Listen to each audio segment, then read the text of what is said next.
Hello friends, welcome to knowledge mall. आज की video में देखेंगे लूसेंट के जैसे हम लोग सेट रोज लगा रहे हैं। तो आज का जो सेट है वो बायो से है और ये आज पहला दिन है बायो का। ये पेज नंबर 246 से लेकर के 251 तक है। हालांकि 52 में हाफ पेजेस को मैंने इसलिए लिया क्योंकि वो टॉपिक कंप्लीट नहीं हो रहे थे। तो 246 से 251 है और कल का जो टॉपिक रहेगा वो पेज नंबर 252 से लेकर के 257 तक रहेगा। तो आप इसे कल के लिए पढ़ लीजिएगा। आज फिलहाल लगाते हैं हम इसका टेस्ट।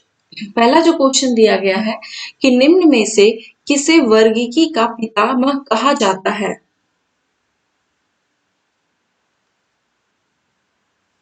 आंसर है इसका option number C, Linnaeus. Carolus Linnaeus को वर्गीकी का पिता कहा जाता है।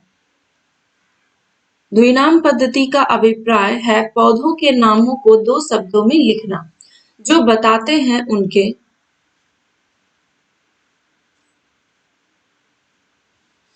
आंसर है इसका ऑप्शन ए, वंश तथा जाति को। कैरोलस लीनियस ने द्विनाम पद्धति को प्रचलित किया और इसके अनुसार जो है प्रत्येक जीव का नाम लैटिन भाषा के दो शब्द से मिलकर बनता है। कौन कौन से? तो वंश और जाति। वंश यानी कि जेनेरिक नेम और जाति यानी कि स्पीशीज नेम। अनुवांशिकी के जनक वैज्ञानिक हैं, मीन्स के अनुवांशिकी के जनक किन्हें कहा जाता है?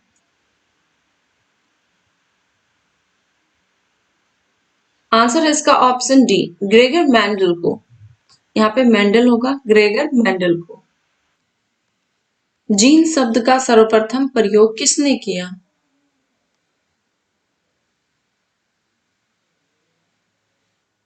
आंसर है इसका ऑप्शन डी, जोहानसन ने।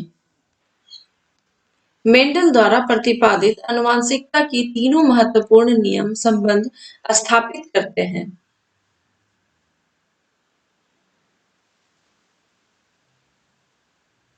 आंसर है ऑप्शन सी, पृथक्करण, स्वतंत्रता, अपव्यूहन एवं प्रभाविकता का। तो ये मेंडल के द्वारा जो प्रतिपादित थे आनुवंशिकता के तीन महत्वपूर्ण नियम दिए गए थे। तो कौन कौन से दिए गए थे? एक तो था पृथक्करण का नियम, लॉ ऑफ सेग्रीगेशन। दूसरा था स्वतंत्रता अपव्यूहन यानी कि लॉ ऑफ इंडिपेंडेंट असॉर्टमेंट। और तीसरा था प्रभाविकता का नियम, ये था लॉ ऑफ डोमिनेंस का। प्रयोगशाला में सर्वप्रथम डीएनए का संश्लेषण किया था किसने? आंसर है ऑप्शन बी, खुराना ने, हरगोविंद खुराना ने। आनुवांशिकता शब्द किसने गढ़ा है?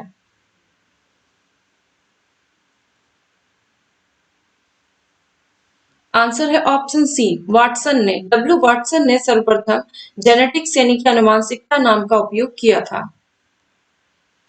यदि माइटोकॉन्ड्रिया काम करना बंद कर दे तो कोशिका में कौन सा कार्य नहीं होगा?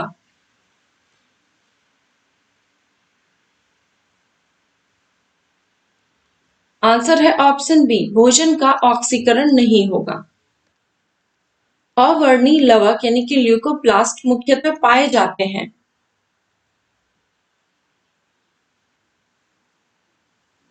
आंसर है ऑप्शन ए, जड़ों की कोशिकाओं में पाए जाते हैं।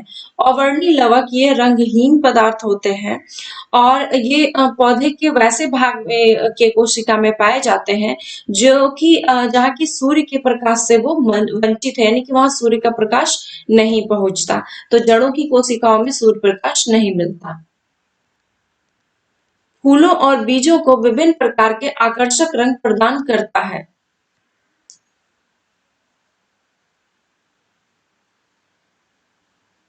आंसर है इसका ऑप्शन बी, क्रोमोप्लास्ट यानी कि वर्णी लवक।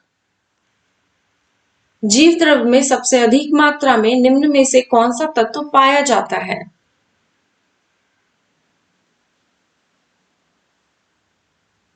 आंसर है ऑप्शन डी, ऑक्सीजन, लगभग 76%। जीव द्रव का 99% भाग जो होता है वो चार तत्वों से मिलकर बना होता है और ये है चार तत्व, कार्बन, हाइड्रोजन, नाइट्रोजन और ऑक्सीजन, जिसमें ऑक्सीजन की मात्रा सबसे अधिक 76% होती है। कार्बन की मात्रा होती है 10.5%। हाइड्रोजन की जो मात्रा होती है वो होती है 10% और नाइट्रोजन ये सबसे कम 2.5%। कोशिका के बारे में निम्न में से कौन सा कथन सही है?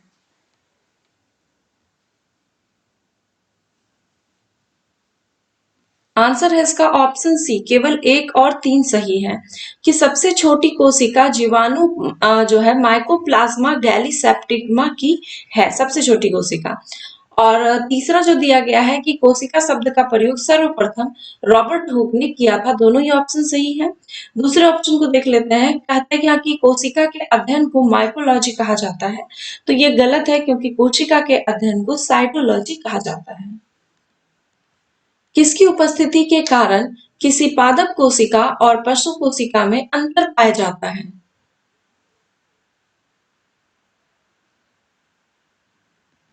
आंसर है ऑप्शन बी, कोशिका भित्ति के कारण। और कोशिका भित्ति जो है यह पादप कोशिका में पाए जाते हैं। गोल्जी काय का प्रमुख कार्य क्या है?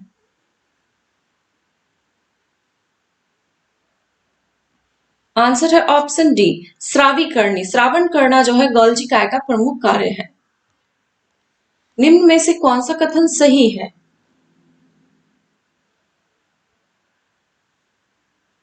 आंसर है इसका ऑप्शन बी, केवल 2 और 3 सही है। कहता है जीव विज्ञान का जनक जो है अरस्तु को कहा जाता है, ये सही है ऑप्शन। जीव विज्ञान जीवन की सबसे छोटी कार्यात्मक एवं संरचनात्मक इकाई कोशिका है, ये दोनों ही ऑप्शन सही है। चलिए इस ऑप्शन को देख लेते हैं कि जीव विज्ञान शब्द का प्रयोग सर्वप्रथम लेमार्क एवं पुरकिंजे ने किया था, तो ये गलत है क्योंकि जीव विज्ञान शब्द का प्रयोग सर्वप्रथम लेमार्क एवं रेनस ने किया था। कौन सा कोशिकांग प्रोटीन संश्लेषण में प्रमुख भूमिका निभाता है?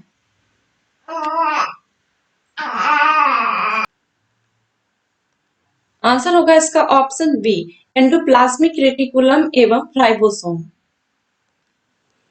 निम्न में से कौन सा मिलान गलत है?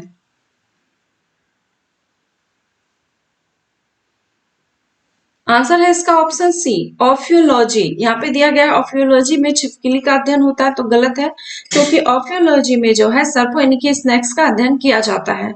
छिपकली का अध्ययन ये सौरोलॉजी के अंतर्गत आता है। बाकी का ऑप्शन सही है। फाइकोलॉजी में शैवाल का अध्ययन, पोमोलॉजी में फल का अध्ययन और ऑर्निथोलॉजी में पक्षियों का अध्ययन किया जाता है। निम्न कोशिका अंगकों में कौन सा एक अर्धपारगम्य है? आंसर है इसका ऑप्शन ए, कोशिका झिल्ली। अर्धपारगम यानी कि सेमी परमेएबल मेम्ब्रेन। डीएनए की संरचना को सबसे पहले किसने रेखांकित किया?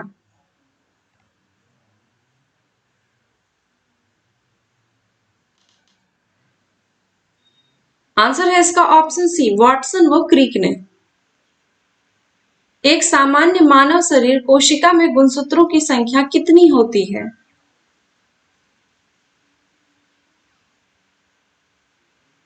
आंसर है इसका ऑप्शन सी, 46। और जोड़े में पूछा जाए तो 23 जोड़े। परखनली शिशु के मामले में क्या सही है?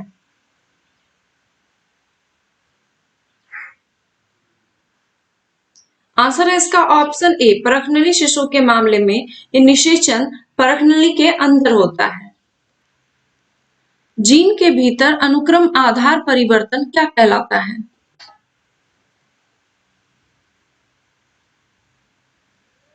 आंसर है इसका ऑप्शन सी, उत्परिवर्तन। और उत्परिवर्तन का सिद्धांत हुगो डी ब्रिज ने दिया था। मेंडल का आनुवंशिकी का सिद्धांत किस पर आधारित है?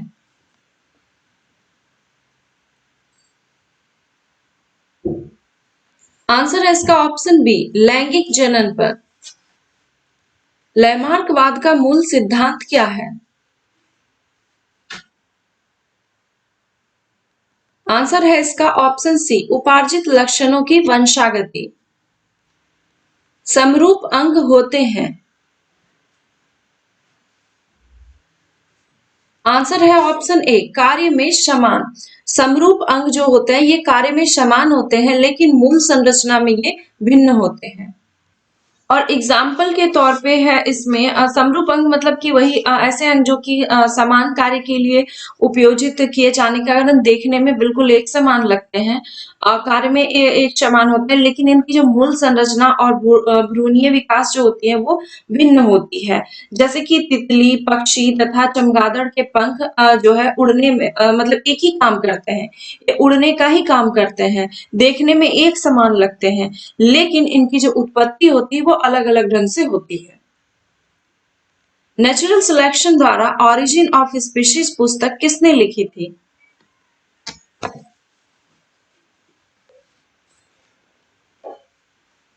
आंसर हो जाएगा इसका ऑप्शन ए, चार्ल्स डार्विन ने उत्परिवर्तन का सिद्धांत प्रतिपादित किया था। आंसर है ऑप्शन डी, डी ब्रिज ने। ऐसे अंग जो विभिन्न कार्यों में उपयोग होने के कारण काफी असमान हो सकते हैं, लेकिन उनकी मूल संरचना एवं भ्रूणीय प्रक्रिया में समानता रहती है, क्या कहलाते हैं?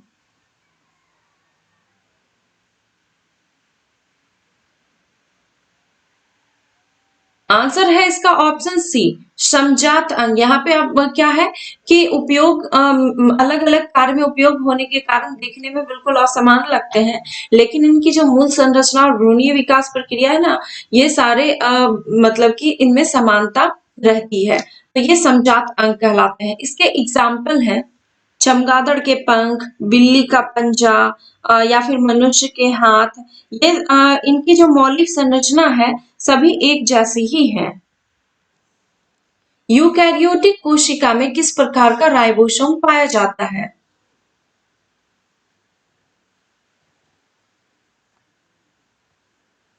आंसर है option A, sorry B, 80s प्रकार का। यूकैरियोटिक कोशिका में पूछा जाए तो 80s प्रकार का, और प्रोकैरियोटिक कोशिका में 70s प्रकार का राइबोसोम पाया जाता है।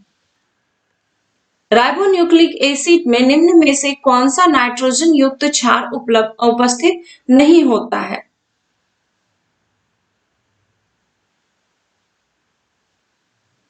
आंसर है ऑप्शन सी, थाइमीन। इसमें थाइमीन नहीं होता है। आरएनए में थाइमीन के स्थान पर कौन सा बेस होता है?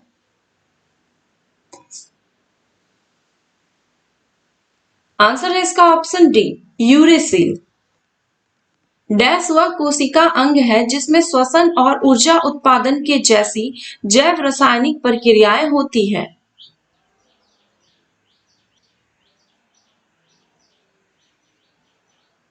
आंसर है इसका ऑप्शन ए, माइटोकॉन्ड्रिया। अंतःप्रद्रवी जालिका यानी कि एंडोप्लाज्मिक रेटिकुलम की सतह पर डैश की उपस्थिति के कारण वह खुरदरी होती है।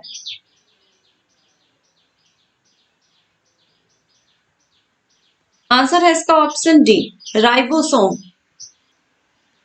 निम्न में से कौन मनुष्य का अवशेषी अंग है?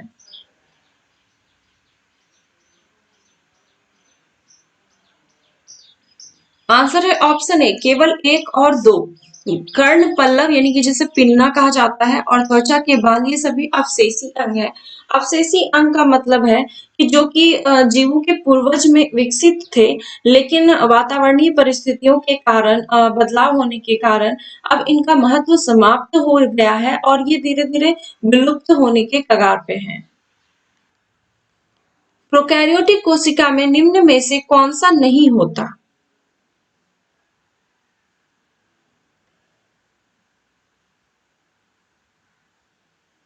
आंसर है ऑप्शन बी, केंद्रिका इसमें अनुपस्थित होती है। राइबोसोम तो मैंने बताया कि इसमें 70s प्रकार का राइबोसोम पाया जाता है। कोशिका भित्ति भी होती है, और डीएनए, इसमें डीएनए एकल सूत्र में मौजूद होता है। 80% से अधिक सेल में पाया जाने वाला पदार्थ क्या है? आंसर है ऑप्शन डी, जल। लाइसोसोम भंडार है।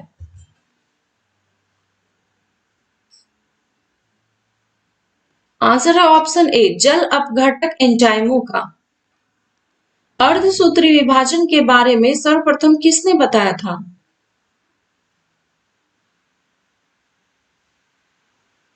आंसर है ऑप्शन बी, फार्मर व मोरे ने। अर्धसूत्रीय विभाजन किस प्रक्रिया की कोशिकाओं में होता है?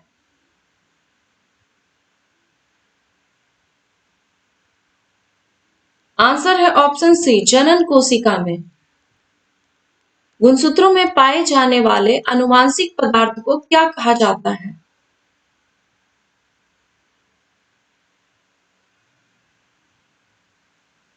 आंसर है ऑप्शन बी, जीनोम। निम्न में से किसे प्रोटीन की फैक्ट्री कहा जाता है? आंसर है ऑप्शन बी, राइबोसोम को। वनस्पति को पराबैंगनी किरणों के दुष्प्रभाव से बचाने वाला वर्णक निम्न में से कौन सा है?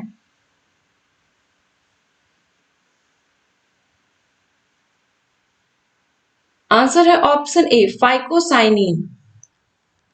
निम्न में से कौन सी अर्धसूत्रीय विभाजन की प्रथम अवस्था की सबसे लंबी अवस्था है?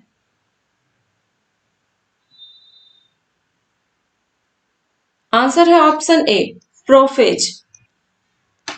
नाभिक के अलावा कोशिका के किस कोशिकांग में डीएनए होता है?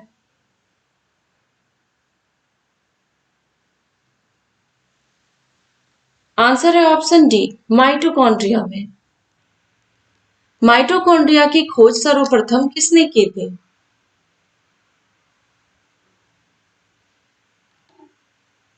आंसर है ऑप्शन सी, अल्टमैन ने। निम्न में से किस कोशिका द्रव्य कोशिकांग को यूकैरियोटिक कोशिकाओं के भीतर प्रोकैरियोटिक कोशिकाएं माना जाता है?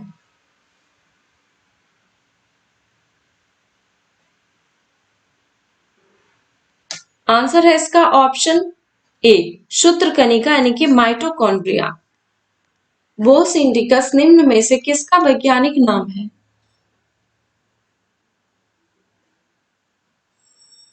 आंसर है ऑप्शन बी, गाय का। प्रोटीन बनने की अंतिम क्रिया को क्या कहा जाता है? आंसर है ऑप्शन डी, ट्रांसलेशन। निम्न में से किस कोशिका अंगक से लाइसोसोम बनता है?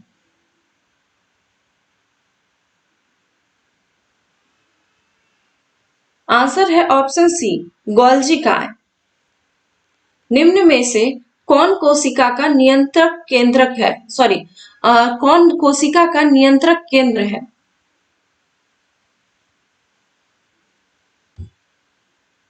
आंसर है ऑप्शन ए, केंद्रक।